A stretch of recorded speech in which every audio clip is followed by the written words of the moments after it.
Teman-teman semua, pemilu curang yang kita sebut sebagai cacat demokrasi menggambarkan atau mengakibatkan adanya ketidakadilan antar generasi karena politik dinasti yang kemudian lahir tanpa ada proses kaderisasi yang jelas.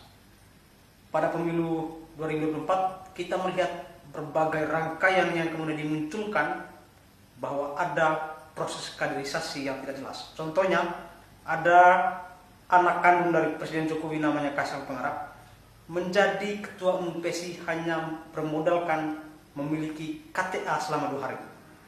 Lalu kemudian peristiwa itu merembet kepada calon wakil presiden yang mendampingi Prabowo Subianto namanya Gibran Rakabuming Raka dan juga anak kandungnya presiden. 2 rangkaian peristiwa itu sebetulnya hanya sebagian contoh dari cacat proses demokrasi. Kita tahu bersama bahwa sebelum pemilu 2024 ada putusan MK yang kemudian bisa digambarkan bahwa pemilu memang curang sejak awal. Peristiwa ini kemudian menjadi hangat dibincangkan setelah pemilu karena KPU sebagai penyelenggara pemilu melahirkan sistem informasi rekapitulasi atau yang disebut Sirekap. Nah, yang menarik adalah isu itu menjadi begitu hangat di publik karena terjadi berbagai macam kekeliruan di dalam Sirekap itu sendiri dan KPU mengkonfirmasi segala problem itu. Tanggal 15 Februari setelah pemilu, KPU meminta maaf secara resmi kepada publik dari kantor resmi KPU Republik Indonesia.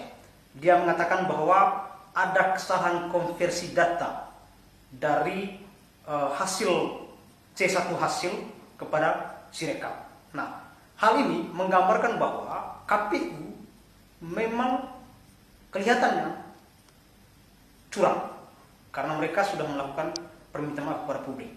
Nah, lalu kemudian yang menarik, berbagai partai politik, masyarakat akar rumput, 2 organisasi ICW dan Kontras menyampaikan bahwa proses pemilu kemarin diwarnai dengan kekacauan. Nah, hal ini menggambarkan bahwa memang proses pemilu kemarin terjadi begitu banyak kecurangan.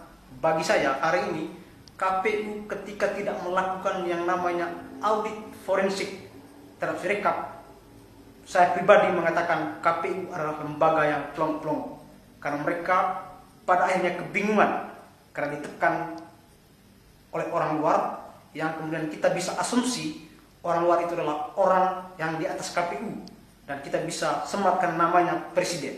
Karena hari ini KPU bahkan ditantang oleh berbagai kalangan termasuk ICW dan Kontras untuk melakukan audit forensik terhadap Sirekap.